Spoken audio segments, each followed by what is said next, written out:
Hello everyone, welcome back to you in my channel. आज म financial management अन्तर्गत introduction to derivative chapter लिएर आएको छु, जुन चाहिँ बिबिए सेकेन्ड इयरको कोर्सभित्र पर्दछ। इन्ट्रोडक्सन टु डेरिभेटिभभित्र हामीले पढ्नुपर्ने चाहिँ दुईवटा टपिक रहेको छ, अप्सन, वारेन्टी एन्ड कन्भर्टेबल्स। यो दुई टपिक चाहिँ हामीले पढ्नुपर्ने छ। अनि म्याक्सिमम चाहिँ हामीलाई सोधिने चाहिँ वारेन्टी एन्ड कन्भर्टेबलबाट सोधिन्छ। अहिलेको न्यू सिलेबस अनुसार चाहिँ म्याक्सिमम क्वेसन चाहिँ हाम्रो वारेन्टी एन्ड कन्भर्टेबलबाट सोधिने गरिन्छ। सबैभन्दा पहिले अप्सन भनेको के हो हेरौँ। यो चाहिँ हाम्रो के भेरी सर्ट 2 नम्बरको मार्क्सको लागि पनि एकदम इम्पोर्टेन्ट छ, अलि ध्यान दिएर हेर्नु होला। Option, an option is a contract that gives its holders the right to buy or sell an asset at some predetermined price with a specified period of time. Option भन्नाले त्यस्तो कन्ट्र्याक्ट हो जसले के दिन्छ, होल्डरलाई के दिन्छ, अधिकार दिन्छ के को लागि, किन बेचको लागि, एसेट के सर्टेन पिरियडको लागि विथ अ स्पेसिफाइड के भन्ने छ टाइम विथ अ प्रिडिटरमाइन्ड के हुन्छ, अनि त्यसको प्राइस पनि कतिमा बेच्ने कतिमा किन्ने त्यो चाहिँ के हुन्छ प्रिडिटरमाइन्ड भइसकेको हुन्छ। त्यस्तो कन्ट्र्याक्टलाई चाहिँ हामी के भन्दछौँ, अप्सन भन्दछौँ। अनि अप्सन चाहिँ हाम्रो दुई टाइप्सको रहेको छ, call option and put option. Call option भन्नाले चाहिँ जसले सेयर पर्चेज गर्दैछ नि त्यसलाई के हुन्छ, सम्पूर्ण अधिकार दिएको हुन्छ फोर बाई एन्ड सेल, किन र बेच गर्नको लागि के हुन्छ, पूर्ण अधिकार दिएको हुन्छ किनमा, कल अप्सनमा। यो पनि हाम्रो रहेछ पुट अप्सन। पुट अप्सन भनेको कस्तो रहेको छ कि जसले सेयर बेच्दैछ नि उसलाई के हुन्छ, सबै अधिकार दिन्छौँ भने त्यसलाई के भनिन्छ, पुट अप्सन भनिन्छ। सेयर बाई अर सेल गर्ने कि नगर्ने त्यो सबै अधिकार के यो अन्तर्गत कसलाई दिइन्छ, एउटा सेलरलाई दिइन्छ। कल अप्सन भनेको पर्चेज गर्नेलाई दिइने अधिकार हो भने पुट अप्सन चाहिँ सेल गर्नेलाई दिइने के हो, अधिकार हो। त्यसपछि रहेको छ हाम्रो next topic warranty and convertible. Warranty and convertible पढ्नुभन्दा अगाडि हम फर्स्ट बोन्ड्सको बारेमा जानौँ, किनकि हामीले यो च्याप्टरभित्र के गर्नुपर्छ, बोन्डलाई के गर्नुपर्छ, हामीले सेयरमा कन्भर्ट गर्नुपर्छ। त्यसको लागि बोन्ड के हो त त्यसको बारेमा हामीले के गरौँ, अलिकति बेस बनाऊ। बोन्ड भन्नाले के हो कि एक प्रकारको लोन हो जसले के गर्छ, क्यापिटल जुटाउने एउटा बाटो हो, क्यापिटल जुटाउने के गर्छ, काम गर्दछ।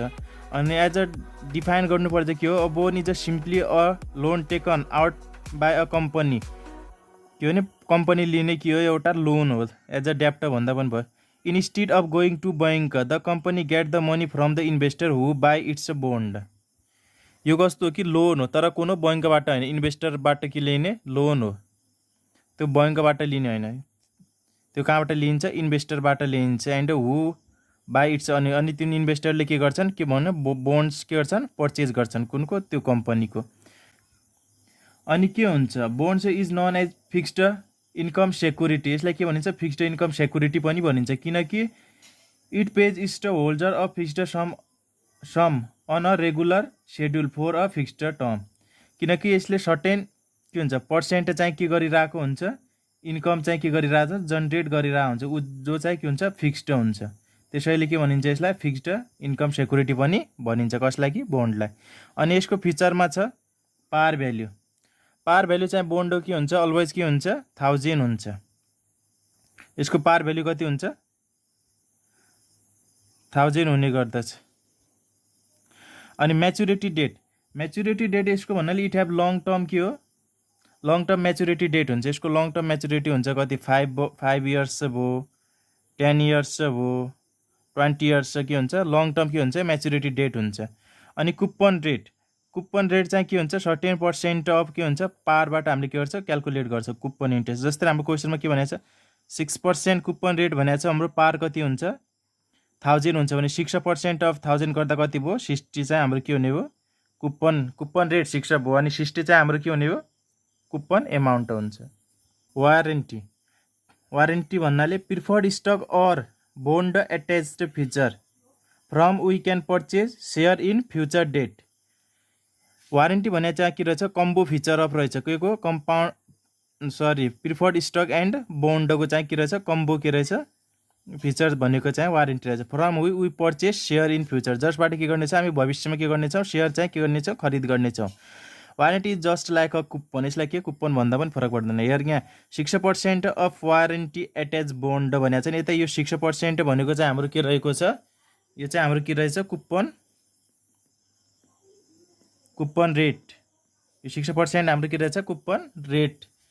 This types of share are easily sell in the market, यस्तो प्रकारको जस्तै अगाडि 6% वारेन्टी एचएच बोन्ड यस्तो भनेर के हुन्छ मार्केटमा इस्यु गरिन्छ भने यिनी सेयर चाहिँ के हुन्छ इजिली सेल हुन्छन्, किनकि यसले के गरे हुन्छ सर्टेन पर्सेन्ट के देखा हुन्छ वारेन्टी देखा, जसले गर्दा के हुन्छ कस्टमर के हुन्छन् बढी एट्र्याक्ट हुन्छन् त्यो प्रति, अनि के गर्छ त्यसको बिक्री चाहिँ के हुन्छ मार्केटमा एकदमै सजिलै के हुन्छ बिक्री गरिन्छ, अनि यसको के हुन्छ हाई हुन्छ। त्यसपछि फिचर रहेको छ वारेन्टीको, फर्स्ट रहेको छ एक्सरसाइज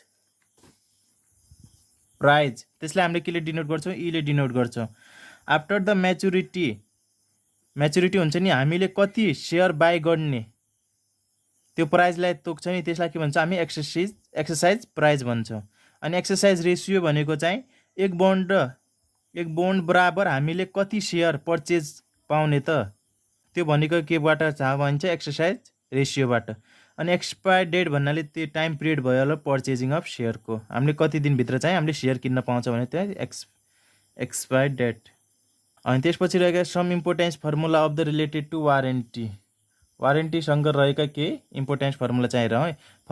फर्स्ट हेरौँ calculation of the theoretical value of the वारेन्टीको थ्योरिटिकल भ्यालु चाहिँ कसरी फाइन्ड आउट गर्ने, त्यसको लागि के रहेको छ maximum PO minus E multiply of N comma यो 0 रहेको छ।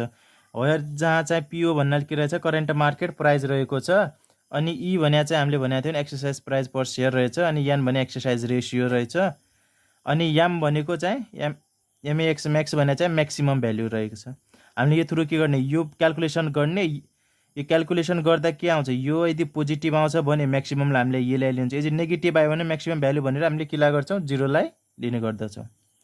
नेक्स्ट रहेको छ क्यालकुलेसन अफ वारेन्टी प्रिमियम के क्यालकुलेसन गर्नको लागि वारेन्टी प्रिमियम भन्नाले चाहिँ यो के रहेछ यो डिफरेन्स बिट्विन के रहेछ मार्केट भ्याल्यु अफ वारेन्टी, त्यसलाई के भन्छ मार्केट एक्चुअल भ्याल्यु पनि भनिन्छ, and theoretical value of warranty premium भने के रहेछ डिफरेन्स बिट्विन रहेछ के को कि मार्केट भ्याल्यु अफ वारेन्टी र थ्योरिटिकल भ्याल्यु अफ वारेन्टी।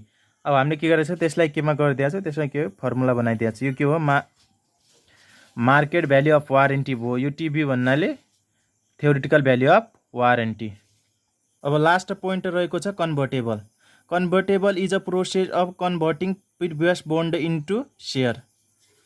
मैले भनेको थिएँ नि प्रिभियस बोन्ड यदि हामीले के गरेछ कुनैले के गरेछ कुनै जस्तै मानौँ कुनै व्यक्तिले के गरेछ कुनै कम्पनीको के बोन्ड के गरेछ पर्चेज गरेछ भने अब त्यसले के गर्नुपर्छ त्यो बोन्डलाई के गर्न सेयरमा के गर्नु कन्भर्ट गर्ने, त्यो प्रोसेसलाई नै के भनिदो रहेछ कन्भर्टेबल। के गर्ने बोन्डलाई चाहिँ सेयरमा कन्भर्ट गर्ने प्रोसेसलाई चाहिँ के भनिरहेछ कन्भर्टेबल। अनि यसको फिचर्सहरू छन् कन्भर्जन प्राइस भयो, कन्भर्जन रेसियो भयो, conversion value and conversion premium. Conversion price भन्नाले चाहिँ यदि तपाईँले एउटा बोन्ड कन्भर्ट गर्न चाहनुहुन्छ भने तपाईँले कति रुपिजमा सेयर चाहिँ बाई गर्न सक्नुहुन्छ, त्यसलाई के भनिन्छ कन्भर्जन प्राइस। यो फाइन्ड आउट गर्नको लागि के रहेको छ face value upon conversion ratio. Face value के भनेको थियो हामीले अलवेज के हुन्छ 1000 हुने गर्छ बोन्डमा। अनि कन्भर्जन रेसियो भनेको ratio between one bond and share भन्नाले एउटा बोन्ड बापत हामीले कति सेयर चाहिँ पर्चेज गर्न सक्छौँ त्यो चाहिँ के अन्तर्गत पर्नेछ कन्भर्जन रेसियो। यो फाइन्ड आउट गर्नको लागि के रहेछ यो पनि के छ फेस भ्याल्यु अपन के रहेछ कन्भर्जन प्राइस। रेसियो निकाल्नु छ भने हामीले के बेसमा प्राइस हाल्ने, कन्भर्जन प्राइस निकाल्नु छ भने बेसमा के हाल्ने रेसियो हाल्ने। के गर्ने फर्मुला के लर्न गर्न के छ एकदमै इजी छ, प्राइस भयो रेसियो भयो प्राइस हाल्ने अपनमा। अनि त्यसपछि छ कन्भर्जन भ्याल्यु।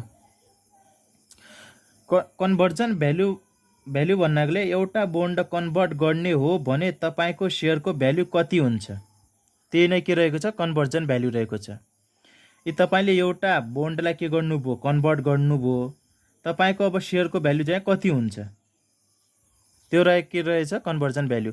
यो फाइन्ड आउट गर्नको लागि रहेछ कन्भर्जन रेसियो।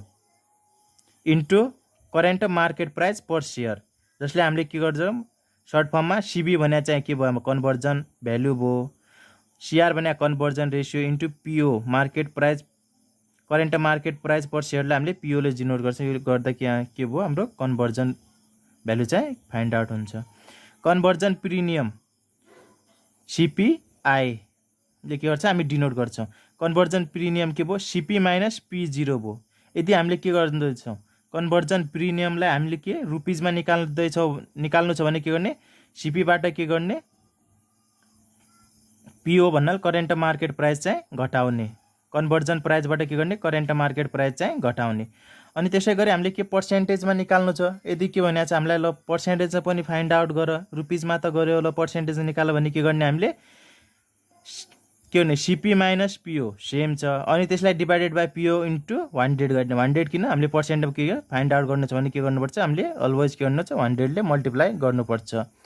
अनि यदि ग्रोथ रेट कुनै क्वेसनमा के हुन्छ कि सर्टेन पर्सेन्ट के हुन्छ ग्रोथ रेट दिएको हुन्छ, यति वर्षपछि यसको ग्रोथ रेट यो भनेर तोकेको हुन्छ। यदि त्यस्तो कन्डिसनमा कन्भर्जन प्रिमियम निकाल्नु छ के भने मार्केट प्राइस पिओ भने मार्केट प्राइस गर्ने, त्यसलाई के भन्नु 1 प्लस जी भने ग्रोथ रेट कति गिभन छ, अनि एन भने म्याचुरिटी पिरियड कति इयरसम्मको दिएको छ त, कति इयर भनेको छ क्वेसनमा 2 इयर छ कि 4 इयर छ त्यो हेर्ने त्यो राख्ने, अनि माइनस के गर्ने सिपी गर्ने। त्यो चाहिँ आउँछ हाम्रो के आउँछ कन्भर्जन प्रिमियम यदि कुनै ग्रोथ रेट दिएको छ भने। Thank you, that's all. अब नेक्स्ट पार्टमा यो कन्भर्जन रिलेटेड एउटा न्युमेरिकल प्रोब्लम लिएर आउने छु। यदि मेरो क्लास इफेक्टिभ लागिरहेछ भने please like comment and subscribe गरिदिनु। Thank you.